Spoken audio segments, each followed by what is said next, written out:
welcome back. So glad you're here. So, today I want to talk about the moon. And I don't know about you, but I am often looking at the moon, seeing what phase it's in. I'm always curious, like, okay, when is the new moon? When is the full moon?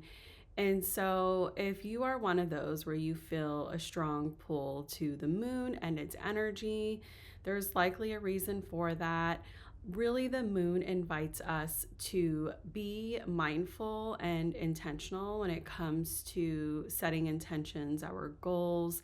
It's really great for releasing and growth. It's honestly, the moon is our guide when it comes to manifestation, setting those intentions, releasing what no longer serves us, and even as we grow as individuals.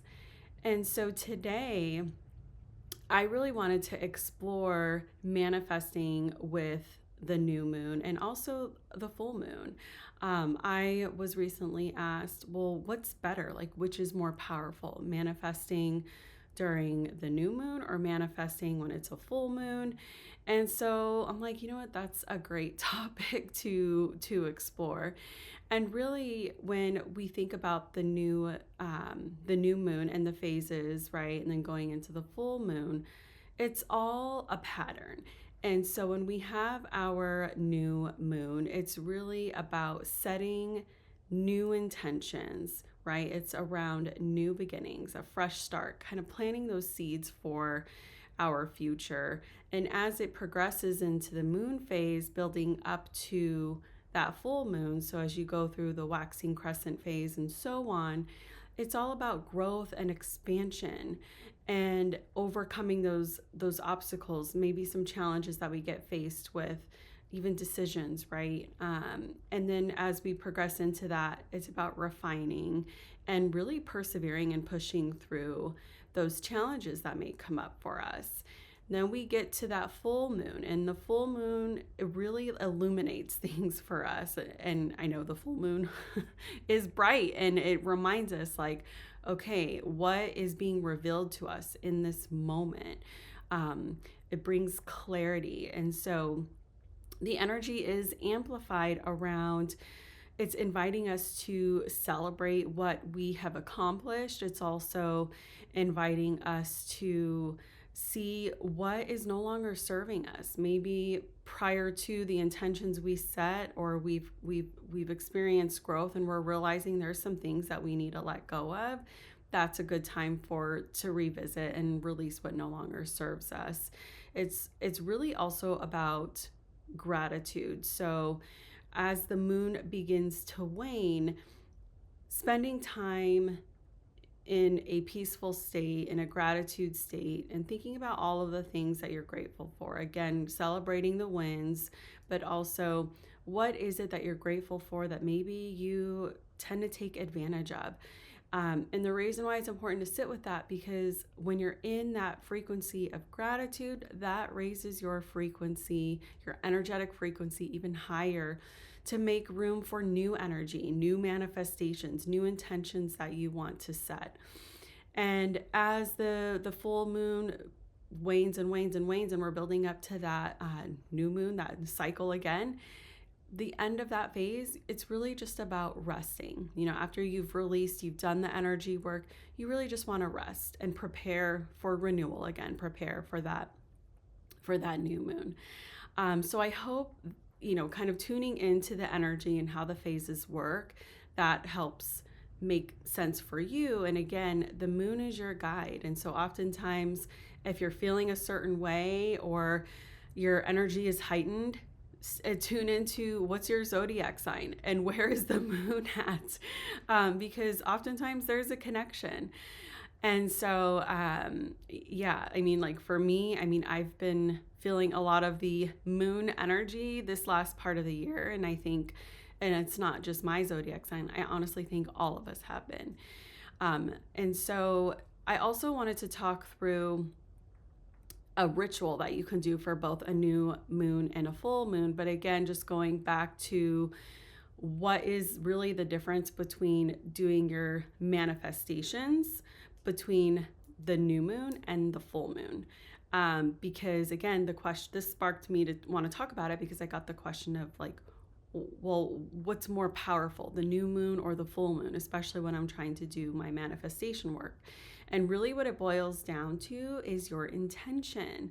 And so, with the new moon, it invites us to plant seeds for the future. It's a chance for a fresh start. And the energy, it's still strong, but it's a little more quiet and reflective, where you're turning inward really and just seeing, okay, like what are some long-term goals that I want to set for myself? Are there new projects that I want to start? And so that's the energy for the new moon.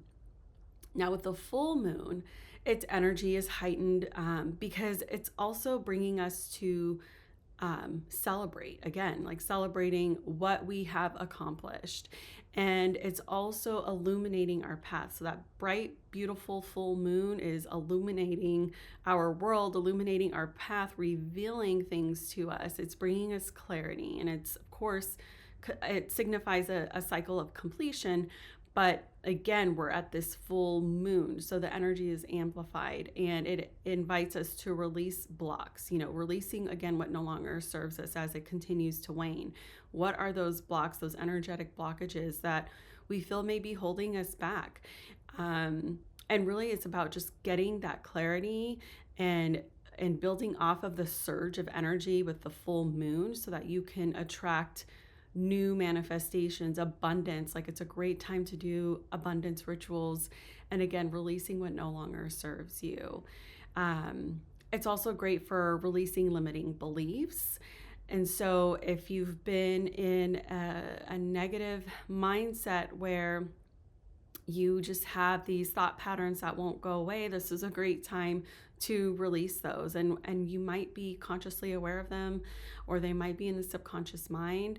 So you can listen to some mindset music to help change, subconsciously switch your mind to like that on switch to have better beliefs about yourself.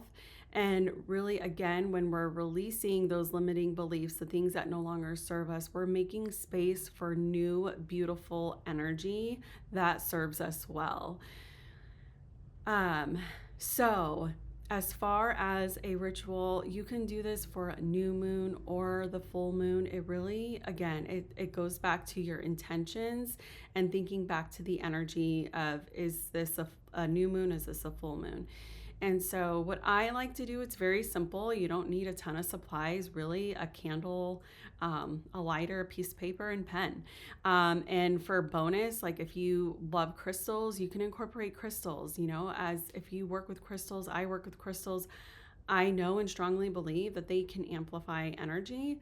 And so when you are doing a ritual, you write down anything that's no longer serving you. And again, it's all about intention. So let's say you're doing it for the past month, or maybe you haven't done a ritual in a long time. So you're like, you know what, it's the full year or the past 6 months. It doesn't matter. There's not a science to it. It's all about, it goes back to your intention. So you write down what you're releasing from this past month. We'll just use that as an example. And just journal, almost like a journal entry, write everything down. And once you have that down, you're going to burn it with the candle flame. And if you have a bowl, like a clay bowl or fireproof bowl, so obviously you don't want to use like styrofoam or plastic, but like a clay bowl, just once it's burning, you light the paper, put it in the clay bowl, let it burn, and you can watch it burn and turn to ashes. That's very symbolic to visualize and see what's no longer serving you on paper is being burned into thin air, into dust, into ash, and it's gone. So visualize that. And also you want to write down, I would say on a new piece of paper, obviously, what are your new intentions? So what are you trying to manifest or attract, or maybe it's as simple as some new beliefs that you're trying to form for yourself. Write those down. And what you can do is, once you've written everything down, you can be as detailed as possible. I recommend being as detailed as possible because the next step, it really helps you go into the visualization and feeling it.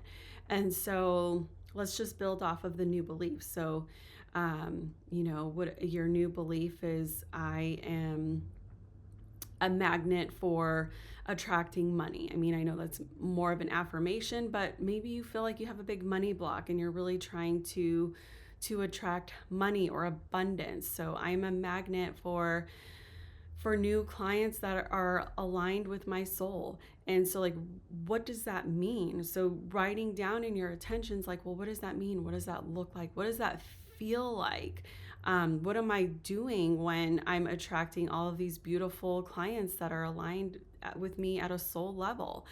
And so once you've written it out, sit with it in meditation and really visualize it becoming your reality. And this is so important.